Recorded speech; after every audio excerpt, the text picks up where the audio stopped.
Hello and welcome back to Unhinged Curiosity. This week we are going to be focusing on talking about foods, supps, gear, mainly nutrition around hybrid training, how you can fuel properly before that. But I've actually been quite thrown off today by I had a question about Joe Wicks, and if any of you who have or haven't seen it, I haven't looked into that much of it at the moment, apart from one of his posts that he's put about this killer bar that they are releasing and his attack on ultra processed foods. Now, I think for me, straight away, I've not looked at any of the debates that have been going on online and wanted to kind of check his post out and give my own honest opinion, because he's coming under a lot of scrutiny in the comment section, and probably for good reason. Joe's claims are that the ultra processed foods, and specifically protein bars, is what he's gone after. Anything that you could have gone after in the supermarket, alcohol, cigarettes, I don't know, tubs of lard, and he's gone after protein bars, and he's claiming that they give you diarrhea, and I think cancer is the other thing he's quoted, which, are quite large ends of the spectrum to go after. Diarrhea versus cancer is a very bold claim. So I'd like to see where some of the research is coming from this. And I think the thing is, for Joe, who is now selling a protein bar, profiting off a protein bar that he's selling, and putting claims on there that, these cause cancer, he's trying to be Mr. Honest in order to sell these protein bars.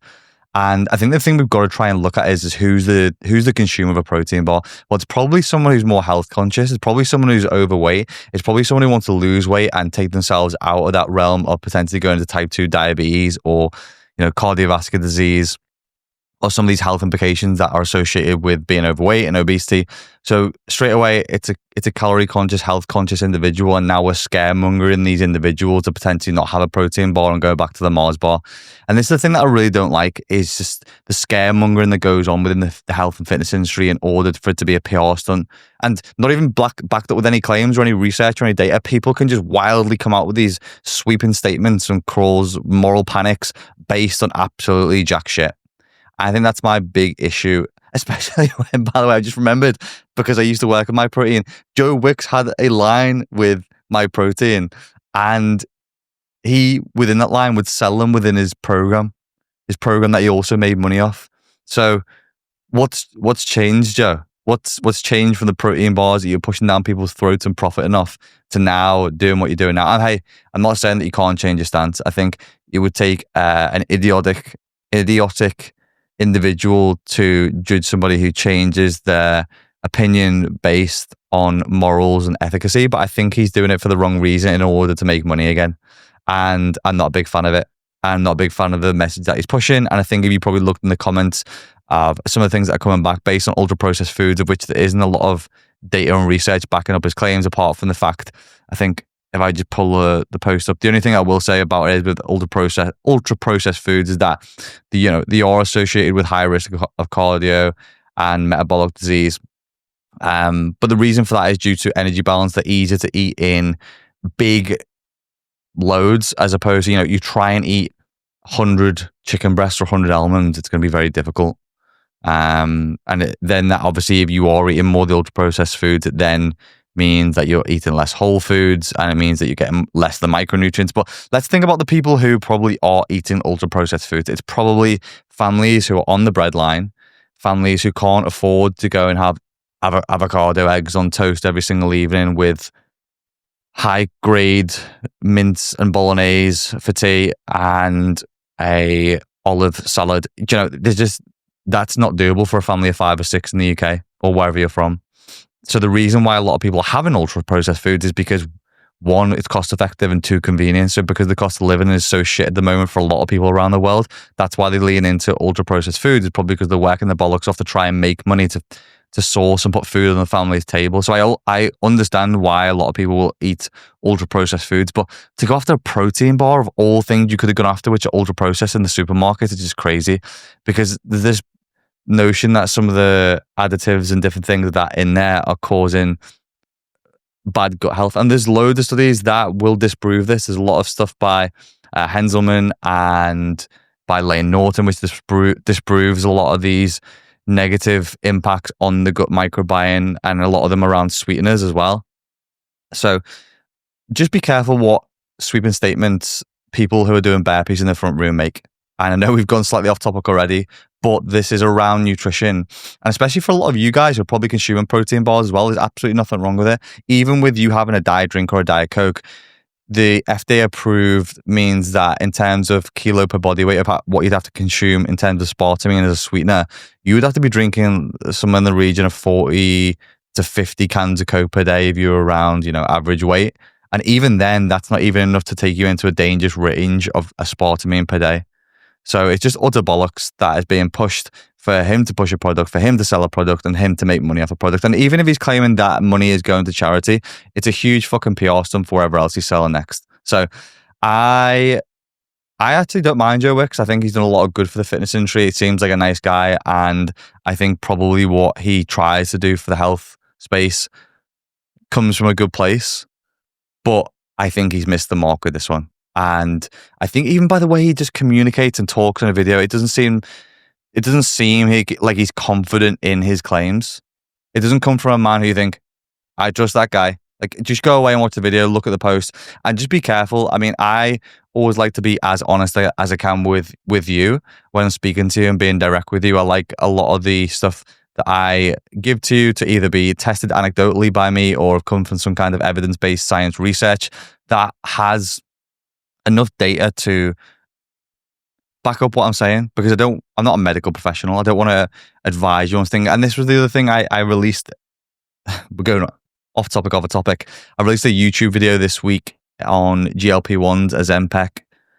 Some people know it's semaglutide, and it's a fat loss peptide drug. It's making waves in the health and fitness space. And the reason why this drug was made is it was made for individuals who were in the red zone of, quite soon crossing the realms of going into type 2 diabetes, of where they would be insulin dependent for the rest of their lives, or some kind of cardiovascular disease or heart disease.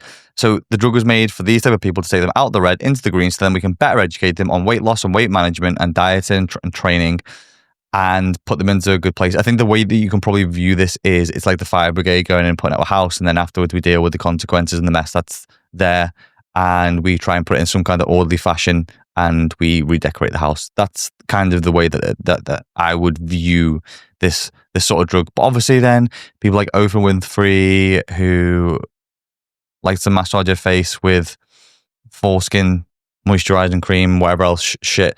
And who else has been taking it? Apparently Elon Musk and Jessica Simpson and some other celebrities get hold of it in Hollywood, and it turned into the Hollywood drug, where people are losing pounds and pounds and pounds. And you can often see this with people's faces, and people have called Ozempic face because their face goes very, very skinny and they lose a lot of weight very quickly. So I had a lot of clients who had asked me about it, and a lot of clients who were on the cusp of taking it. One of my mum's mates and friends was taking it, and a few people had DM'd me on Instagram. So I thought, you know what, I'll use my own body as a test subject. I ran it for 4 weeks, and that's what the video is about. And as usual, there is a couple of ideologues who don't watch the video and just watch an Instagram story that I put up about the video and saying why I tested it and what I was doing. And, it's all anecdotal, and there is a lot of research in there as well. I spoke to I was going to say a physiologist. I actually spoke to Oliver Patrick, who was on the podcast last week, about this. And the things that's doing within the health space are, cutting edge. And it's going to be a big thing within the health sector.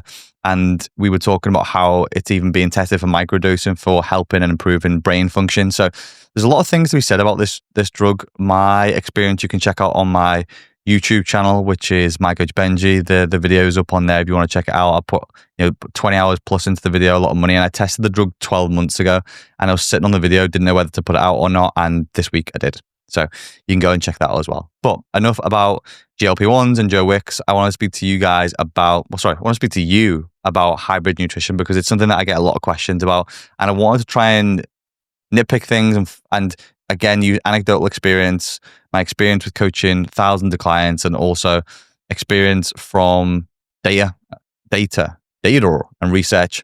So I'm going to discuss a little bit how I'm changing my own diet, or have changed my own diet a little bit, because I think the one thing that a lot of people want to do, everyone wants to look good naked. I want to look good naked.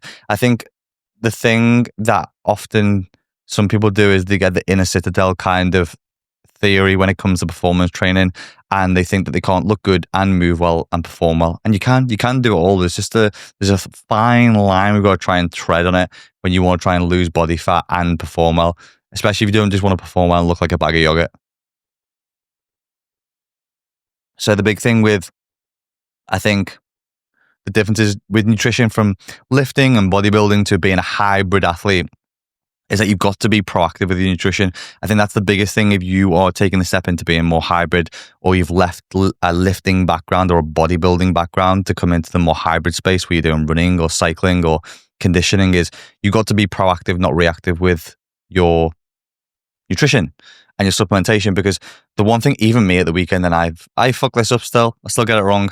I went on a bike ride. I'm recording this video 9-10 days out from a race from Brisbane to the Gold Coast, first 100k cycle. And I went out with a new group at the weekend and I got my arse handed to me. One of the guys showed up in a Team Aussie jersey and it was a lot harder ride than I thought it was going to be. So I didn't fuel enough for the ride initially. I didn't take enough fuel with me for the ride and the intensity of it. And I got back, and for the rest of the day I was wiped. And this is the thing that happens. You need to be, when you are doing intense sessions or long sessions, you need to be fueling before properly, you need to be fueling after properly, and you need to be fueling during properly. And the reason for that is you might be able to feel like you can get through the sessions, but it's how you feel afterwards. Nobody wants to train and then for the rest of the day sit on their arse on the sofa because they're so wiped out you can't even wipe your own arse. And that's not what hybrid training is about. Hybrid training is about making you look better, feel better, and perform better. And if you don't feel better, and obviously there's some days where you're going to be run down, I think we can all come to expect that. But if you fuel and supplement properly, you can avoid some of those downfalls that you're going to feel in terms of fatigue and running down and even brain fatigue.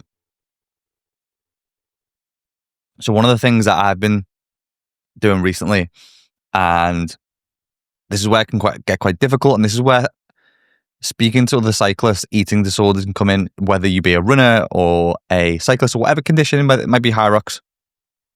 There's obviously this kind of sweet spot that we're looking for in terms of power to weight ratio, or speed and weight. That's a big thing on the bike. And what we're looking at on the bike is we're looking at watts per kilo.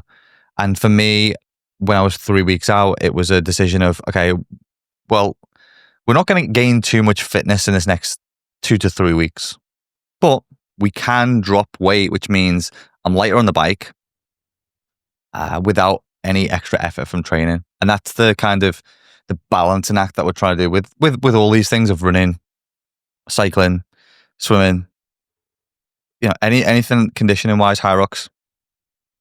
Obviously, if you are lighter, you're going to be a bit more efficient to a certain degree. But the thing that I've noticed is I'm really tired because I've dropped my calories a little bit in order to try and lose that weight. And I noticed this when I went out for a couple of rides with a couple of female cyclists who were a lot lighter than me. They were just flying past me on the hills. So we decided we're going to look at losing, I think, about 5 pounds over the 3 weeks, which isn't a huge difference, but it makes a difference in comparison to how much performance I can actually increase in that time period. So nutrition and making sure that I'm getting my electrolytes in and fueling with enough carbohydrates during these sessions is really important. And, in short, bodybuilders eat to look good.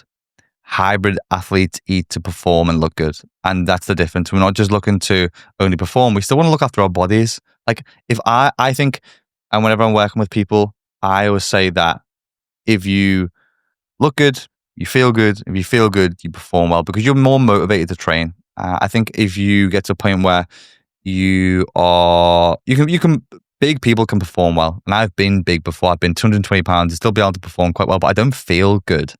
I don't look good. And that's why for me, saying that it is about aesthetics isn't a vanity act. It's a thing that helps you when you look in the mirror at yourself. You feel good and you look good and you look good in clothes. And that's a big part of hybrid training for me. Might not be for other people, but that's my ethos on it anyway. So the performance side of things changes, and as does recovery and timing of what we're doing. That's what we're going to talk a little bit about today, because the energy demands for bodybuilders versus hybrid athletes is also very different, because bodybuilder sessions are usually, about 45 minutes to an hour 15 tops. And that's what mine used to be anyway. It's relatively low in terms of calorie and energy spend and expenditure. And you can diet pretty aggressively because it's lower intensity and you can still function in the gym on that lower calorie intake. Whereas obviously for a hybrid athlete where you're combining lifting and running or cycling, conditioning, whatever it may be, this massively increases your energy expenditure across the training sessions. And some of them are either going to be longer or more intense. You know, you can be training for a couple of hours if you're training for a marathon or a bike or high rocks or whatever it is. So the big thing that comes in alongside that with nutrition is also the recovery. So that's where the difference in recovery for both of those modalities or both those training methodologies is a little bit different. When we're looking at a bodybuilder recovery, you're probably going to have a little bit of DOMS, a little bit of muscle soreness, and you can usually get by with some good protein, a good kip, a good sleep. Apart from the one time, and if anybody's tried the Tom Platz workout, Tom Platz was this bodybuilder, and he had the most jacked quads you've ever seen in your life.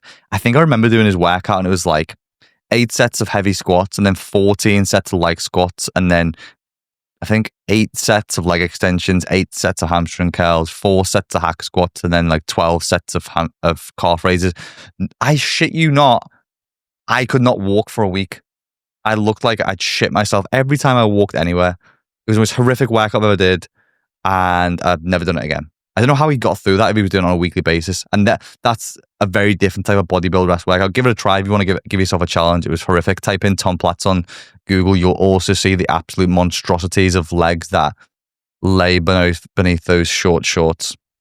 But hybrid athletes with a recovery must account for central nervous system stress, central nervous system fatigue, immune system fatigue, joint stress, and glycogen depletion, which is a big one. So that's from all the endurance training. So that's where nutrition time and electrolytes, higher carb intake, a quality of food availability is really important, because this is why people bonk. This is why when not bonk, but not the bonk. Get out of your mind.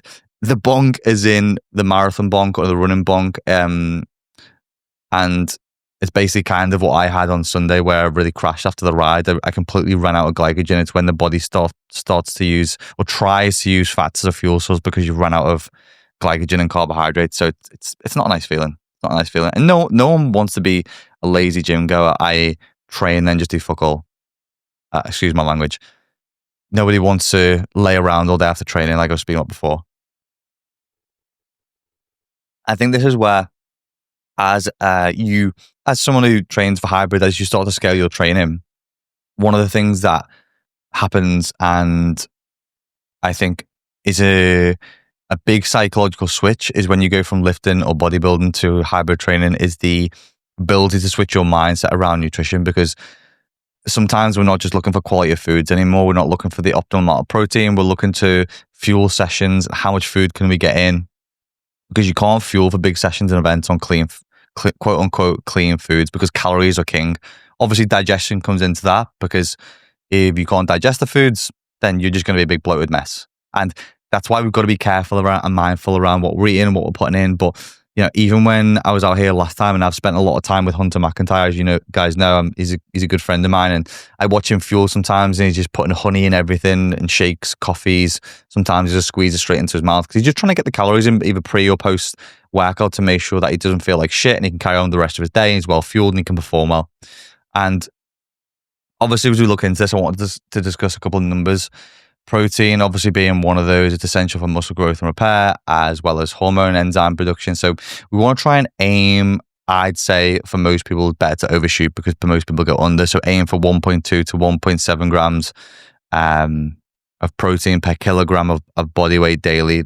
This equates to about 0.5 to 0.8 grams per pound. So I'd say go more as a solid rule of thumb, 1 gram per pound of body weight, because most people don't get enough. And at least then if you shoot for the stars, you'll land on the moon.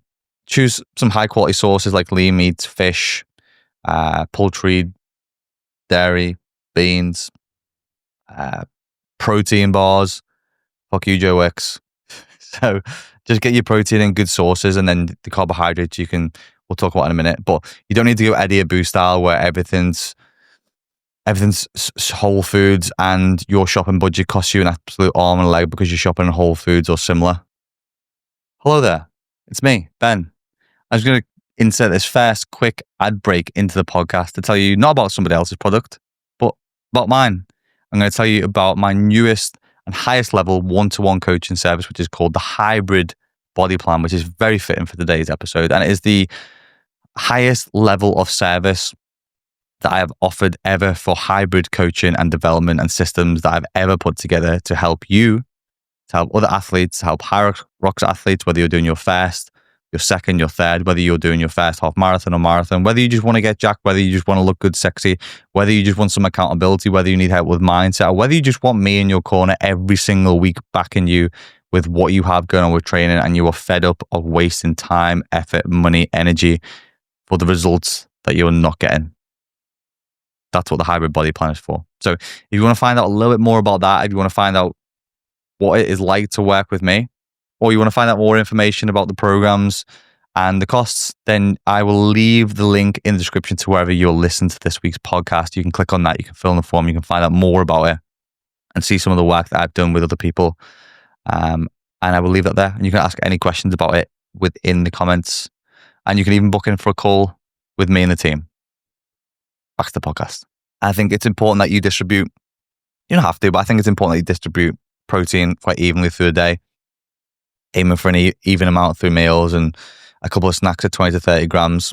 And that'll help with repair and growth as well as aid in recovery, which is important as a hybrid athlete. So protein intake, keep or make a note. If you listen to this podcast, I'd probably say it's important to just make some notes on your phone, or if you're running at the moment whilst you're listening to me in the back of your mind, or a notepad of just where those grams of protein need to be to try and optimize your nutrition and be the best hybrid athlete that you can be, or just that you're not feeling like shit all the time and you're growing and you're looking sexy as well.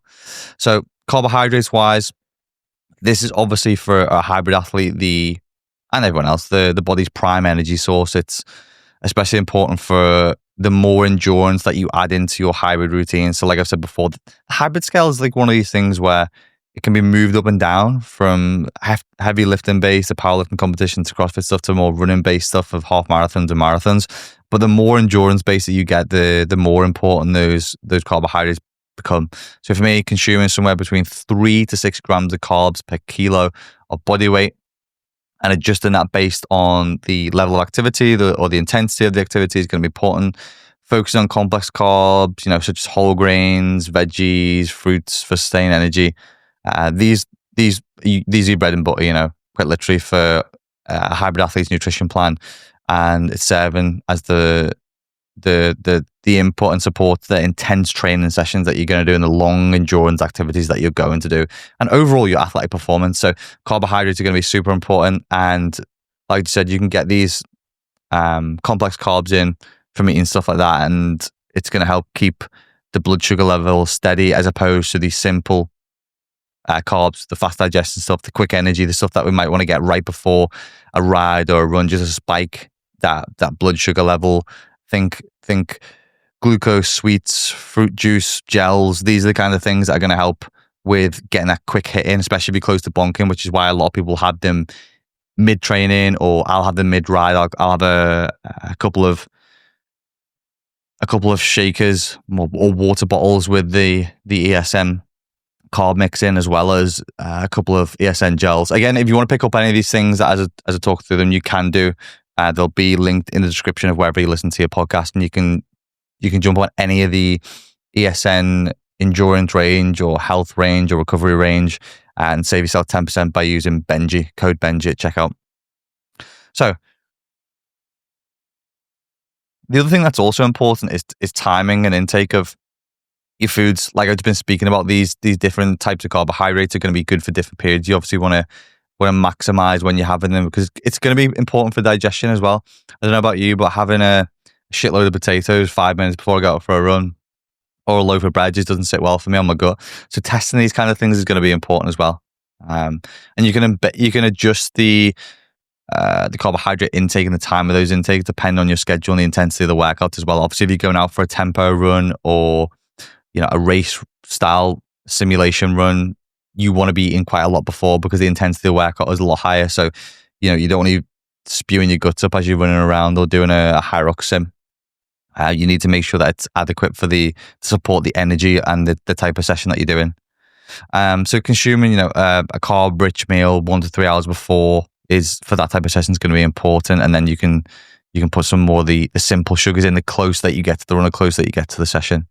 But that leaves us just with, okay, what do we do with our fats? So while carbs are the primary energy source, like I was speaking about before, the body will, if it gets to that point of where it's depleted glycogen, start to use fat as an energy source. And that's not bad for low and moderate base intensity exercises. Depends on what type of hybrid training that you're doing. The body can utilize that pretty well if it's just doing steady state zone 2 on the bike. But as we start to ramp up through those heart rate zones, and we're getting into that lactate threshold stuff of zone 4, zone 5, or your VO2 max stuff, that's where you're really going to need to make sure that all the cells of glycogen are fully the opposite of depleted.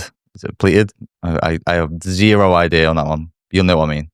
And so making sure that we get adequate fat intake is going to be important, so that we are protecting the body and support optimal recovery. So what I would say is, for me, that's important because I'm the glass man. So I try and get my fats in and try to aim to consume, 0.5 to 1 gram of fat per kilogram of body weight daily is around a good number, I think. But again, you can work all these out from using a calorie calculator online, and then just breaking it down in MyFitnessPal, to what I do with a lot of clients. And you should be able to then find out kind of where your sweet spot lies with those. But everybody's different as well. Some people will manipulate carbs and fats a little bit and change them a little bit, because some people notice that their energy is better off higher fat, lower carb, and vice versa. And some people's digestion is better off lower carb. So just play around with it, because there's not a one size fits all. Meal timings.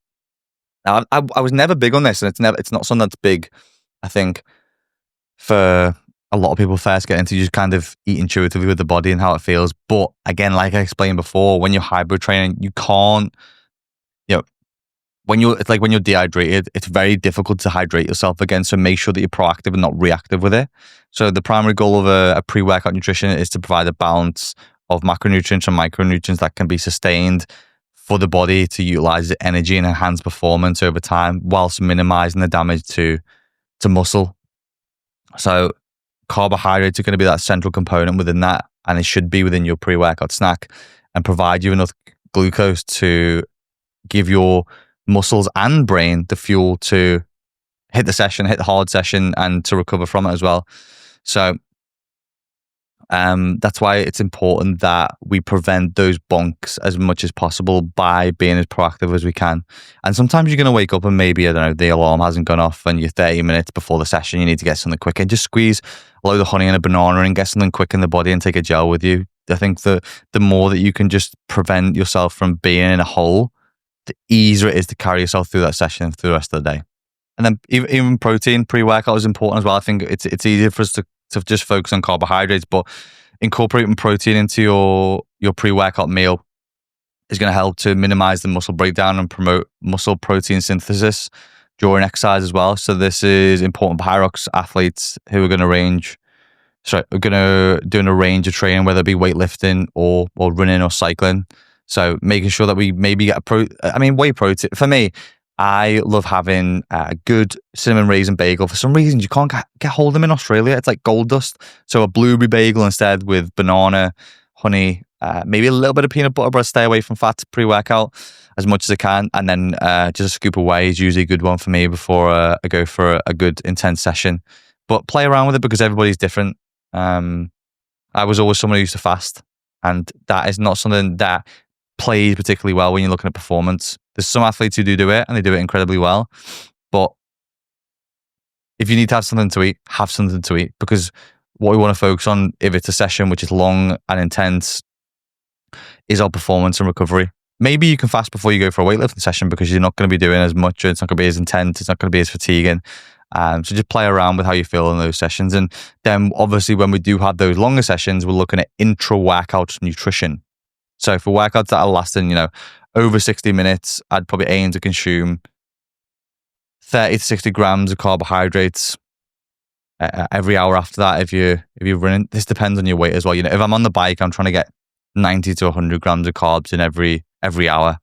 And that's what I should be aiming for. And if I don't, that's when I start to feel it. It's very interesting though, between when you start to fuel properly for workouts, running and cycling, and thinking, do you know what, I don't really need it. And then when you do have it, there's a difference between thinking I don't need it and then having it and thinking, fuck, my performance was so much better. And I also recover better, which means tomorrow's training session is a lot better as well.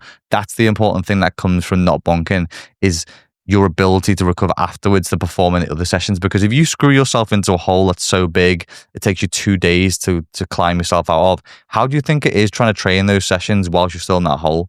You're not optimizing yourself to perform at your best versus somebody who's fueled for those sessions. They've recovered from the hard intensity session and they can go into the next day and the next day and train at good intensity. And that's the difference between athletes who fuel properly and those who don't. And that's why nutrition and supplementation that I'm talking through today is so vitally important for a hybrid athlete. So post-workout nutrition, what are we doing afterwards? And this is, again, just going to use Hunter as an example. And it's difficult. It's very, very difficult when you're trying to lose weight. But, he lives in LA with the Pompous of the world and the mega wealths. And he used to go cycling with them sometimes. And afterwards, they get their Starbucks, which probably costs 10 times as much as it does here. And, baked goods. And Hunter would just have a long black coffee because he was trying to drop weight. He was trying to increase that power to weight ratio. And he fucking hated it. And it's difficult because when you're trying to drop weight, it's doing things where you're maybe mitigating performance a little bit in order to try and drop that weight down for the long run. But post-workout nutrition is super important, like I've just been talking about with the sessions that come the days afterwards. If you're not properly recovered, you're not properly training. And that's as simple as it is. So your body's glycogen stores after it's finished are going to be somewhat depleted. So it's essential to consume some sort of carbohydrate to restore those energy reserves back up so that we can train the days afterwards. So getting some carbs in, anywhere 30 minutes to 2 hours afterwards is, you don't need to worry about the bullshit, the anabolic window. Just get those carbohydrates in when you can after training, essentially. And in that sense, we can then enhance the glycogen synthesis and promote faster recovery for the days afterwards. So I'd opt for easily digestible, high GI carbohydrates such as fruits, rice, pasta, bread, something that's going to quickly replenish those glycogen stores, similar to what I'd sometimes have an hour or two before. So, practical examples of this I've written down are pre-run or ride 1 to 2 hours before. I've got a big ride, oats, some whey, sometimes eggs and a bagel or honey. Then during the session, I'll have gels or Haribo or carb mixes. And then post-training, I might have another scoop of whey to get some protein straight away, and then fruits, rice, or then some beef. You can't beat beef and rice. Beef and rice, like the biggest bro meal ever. It just feels good on digestion and it's easy to eat and it tastes good. So for me, that's a real good one just to get in. And then we're looking at essential supplements. So one thing I'm going to premise this with is you don't need to buy all these supplements. They do help. And when you're in hybrid training, I think everybody's looking at the 1%, a little bit like we were speaking about Oliver Patrick last week, the physiologist, is everybody might look at the sexy stuff like I wear the nose tape and the mouth tape. And yes, that helps an extra couple %, but it's not going to help if I sit on my phone and scroll for 2 hours before bed and the room is sweltering hot and I'm stressed out my mind and I'm changing my bedtimes all the time. If I'm the mouth tape and the nose tape makes zero difference. So that's where if we get these fundamentals of nutrition in place first, then when it comes to adding those 1% on top, they make a difference. But don't start with the 1%. Don't start at the top of the triangle and work yourself down. Start on the foundations first. So essential supplements I'm going to run through, in my opinion, are going to provide benefits to a hybrid athlete. So number one is going to be a multivitamin or multivitamin. A high quality multivitamin is going to make sure that you meet your daily micronutrient needs and support your overall health and performance, especially if you're not getting a lot of fruit and vegetables in.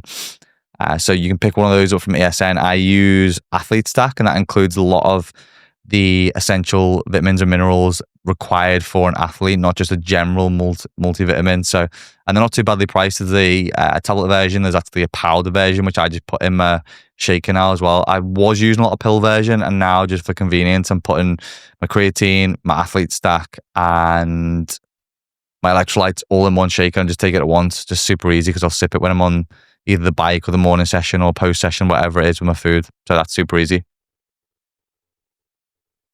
The second thing I'd recommend to you would be a fish oil. So again, rich in omega-3 fatty acids, help reduce inflammation and support joint health, especially if you're not somebody who gets a lot of fish in your diet. I always keep a fish oil in. I've kept it in whatever I've been doing. It's just a fundamental. And then number 3 is going to be creatine, probably the most popular supplement on the market, one of the cheapest in terms of quantity for quality, most bang for your buck. It's used in every single athletic endeavor and sport around the world and is known to boost strength, performance, recovery, power, muscle size, especially during intense exercise. And I think the biggest thing, or the 2 biggest negatives that I want to squash today, is that people have when looking at creatine is that they're scared of hair loss. You're not going to have hair loss unless you've been told by a doctor you have some kind of predisposition to it. So you can always go and get checked by a doctor first before taking creatine.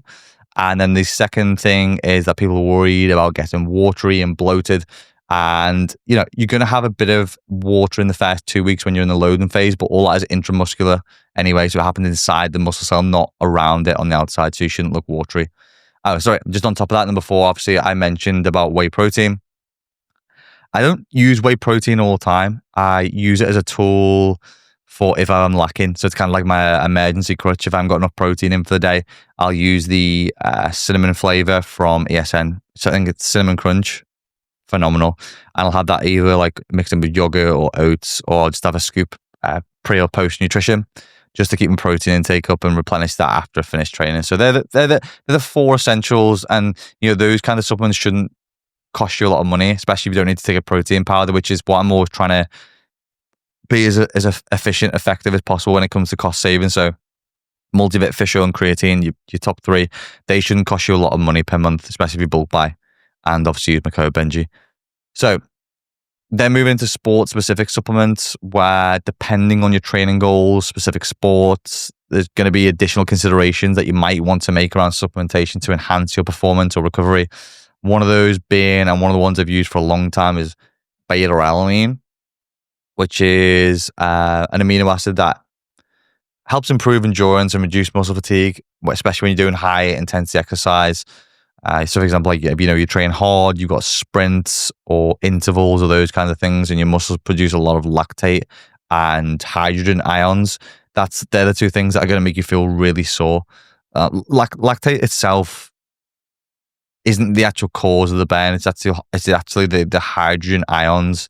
It's they lower the muscle pH acidosis, so making muscles feel fatigued and heavy. So, when everyone knows when you're doing heavy exercise, whether it be bike or running, you have those heavy legs and that buildup of lactate and waste products. So beta-alanine actually helps with that. And I think a lot of people think that beta-alanine is a supplement that is just put in pre-workout to make your skin itch or make you feel like you dived head first in a bush of nettles, but it's not. It's really useful for performance if you dose it correctly. So picking up some beta-alanine is a super sport-specific supplementation. It's been used a lot for hybrid athletes and endurance athletes in the field. So again, that's one that you can add to the stack. The second thing that I thought I'd mention is a supplement that a lot of us probably take without even realizing, that's caffeine. So it's a proven performance enhancer. It can increase alertness. I think the way I'd explain it, it helps put the brakes on adenosine, which is the thing that makes us feel fatigued and sloppy later on in the day. So it stops you from feeling that as quickly, basically. And I'll just admit it because it happens. One thing that correlates quite often is that when I have a lot of work on, I'm fatigued and I'm probably a little bit stressed with projects and just reading and research, is that as that happens, my caffeine intake goes pretty high. And that spiked as high as 3 coffees in 2 months the other day, which I'm not proud of, but it happens, and it'll probably happen again at some point. And this is where it's important to know where the optimal dosage is for you based on your body weight and also your tolerance and what you need to use it for. So dosing guidelines for caffeine are going to be to have about 3 to 6 milligrams per kilogram of body weight is the research-backed evidence sweet spot for caffeine for performance. So an example of this would be 70 kilo person would have about 210 to 420 milligrams. That's about 3 coffees-ish. My optimal dose would be at my body weight, which is around 88 to 90 kilos. About 264 to 528 milligrams of caffeine would be the sweet spot. That doesn't mean that you need to push the upper end. That's just what would be optimal for performance for you.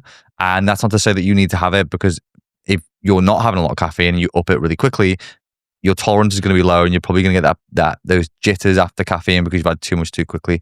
But for me, I'll always add a coffee to my pre-run or pre-ride routine, especially when doing something long, 30, 60 minutes before, with my carbohydrate-rich meal, just to, again, fuel that session a little bit better. So caffeine can be used as a real good supplement, and I would guess most of you are using it anyway, being coffee snobs with your oat cappuccinos and anything else that you're having it with. So yeah, definitely enjoy that if you are a coffee connoisseur anyway. Just make sure that you get the dosage right. So the next thing I would say, and this could have been in the foundational ones, to be honest, and it's electrolyte replacements, because electrolyte supplements maintain hydration through the mineral balance during endurance events, especially if you're in hot conditions. So for me in Australia at the moment, it's really important. If you're training in any hot conditions, or whether you're just in a hot gym, making sure that day or in is really important. And I got this wrong with one of my events when I did High Rocks London. Got the electrolyte intake wrong, did it too late before the event, and got 2 lunges, completely cramped up, ended up spending 3 minutes hanging over the side rail with severe cramp in my legs and just messed the whole event up, got it wrong.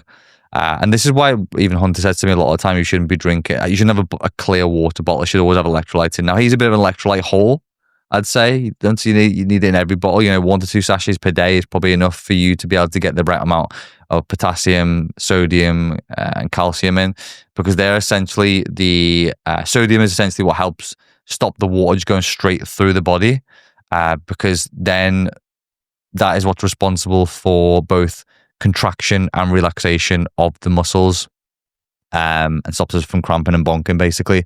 So again, I use the ESN electrolytes. Cherry flavor is phenomenal, but they're not always in stock because they do sell out. So just be mindful of that. Again, you can save with Benji 10 on that one. And then the last one that I just put in with respect to the sport-specific supplementation is, I haven't taken these since I've been in Oz, but I will take them at home. It's just AG1, so greens. You won't notice any sort of physical difference or impact straight away from these. It's more of an insurance policy, I'd say, for the day. If you're not getting a lot of vegetables in, helps set the foundation for the day to get the macronutrients and minerals and vitamins in if you need it. So yeah, it's a good one, but it's got to be cost effective for you. It needs to be making sure that you're optimizing other things first before you start to add the ice in the cake with some of these. And make sure that you get enough bang for your buck, which is why I set the essentials first. And then you can work your way down the list of what you need. And obviously, everything's going to come down to, it depends. It's going to be a spectrum of where you fall on and where your goals are in this specific moments for hybrid training, and where you fall in terms of, is it more power and muscle based building at the moment, or is it running ultras? And that will dictate of what works for you and how you fuel properly, because you can train all day. You can train all day if you fuel properly, because if you fuel and look after your body will look after you. There's an Ironman athlete out here at the moment. She did a 6-hour ride the other day and then a half marathon straight after. And people are like, how do you train that long? How do you keep going? And you can train as long as you fuel, as long as you fuel properly. As long as you get your electrolytes in, so as long as you supplement properly. The human body is very adaptable. Obviously, don't go out and just start doing that. She's someone who's built up her training and accumulated that over time. But it just goes to show, with good nutrition and good supplementation, the body can continue to work and push through. Now, the last thing that I just wanted to touch on is gear. And for those of you whose mind has wandered into the anabolic realms, I'm not talking about that kind of gear. I'm talking about running gear and sports gear and apparel, and the thing that we all like to waste our money on. And it's not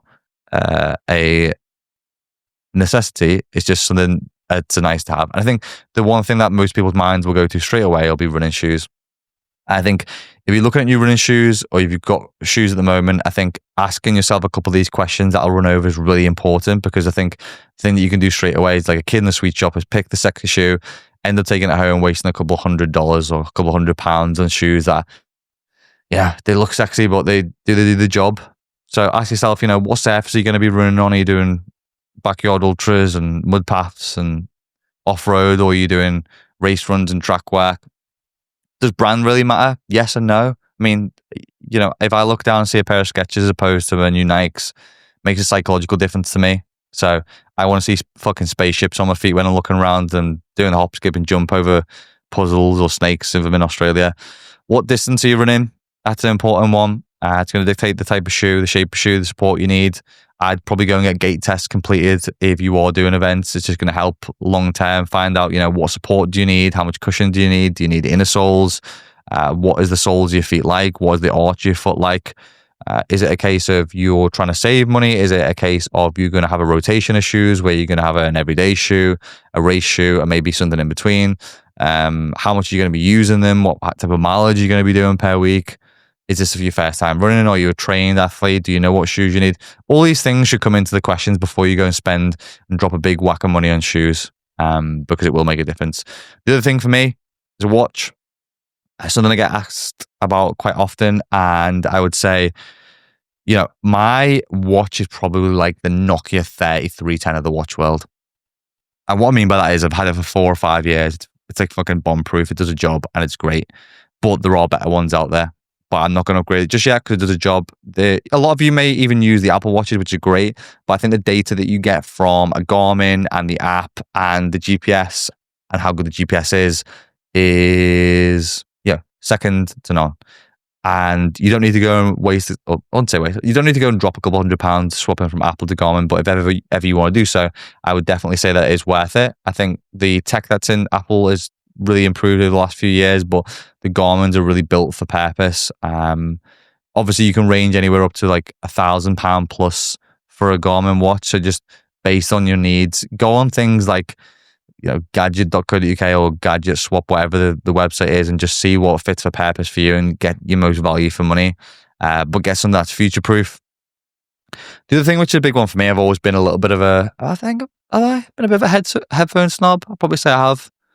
At the moment, I've got wired headphones in, which is probably like, for a lot of people going back to tape recorder days. What have you got a wire for?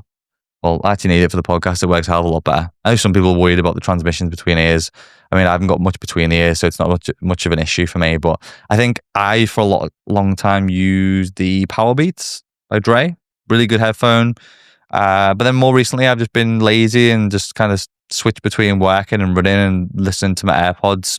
I don't think they're particularly the best thing. I do often leave them in though if I'm running or cycling, if it's particularly windy. The reason for that is for some reason, just have super sensitive earlobes, and it means earlobes. Don't have sensitive earlobes. I have super sensitive ear canals, and I get earaches really easy. So I sometimes leave them in, even if I'm not listening to anything. And then shocks. Shocks are really good. I've got a set of them. They're really good, but you need to make a decision on whether are you doing it for comfort, performance? Do you need them to be waterproof? Do you want on-ear, over-ear, in-ear, bone conduction headphones? Like the Shocks ones are really good because you can listen to your surroundings. If you're particularly worried whilst running or cycling, especially, and you want to be able to hear your music and what's going on around you, the Shocks are probably the best bang for buck for that, and definitely the best for that. Something that I don't use at the moment, a belt or running vest. But again, if you are doing long distances and you need to carry like a camel pack or the squishy water bottles, then definitely invest in a good vest. But I was one of them again. I never drink too much whilst training. Probably should do more. I'm not always great at getting water in, but I do drink more now on the bike because the bottles sit there. I was probably just lazy, didn't want to wear a running vest and just run topless most of the time, like a big egotistical meathead when I was running back in the day, and probably should have got more water in. So definitely if you're doing long distances, get a running vest where you can put your water and your gels and things like that in. The other thing I probably should have put this higher would be a chest strap or a heart rate monitor. Polar H10 being the king of those for me. You might have bought a more expensive one, but for 60, 70 quid, lasts me 2 years, and they're more accurate than just the one that goes on your wrist because obviously it's closer to your heart. But the downside is they fucking stink. So make sure you do wash them regularly.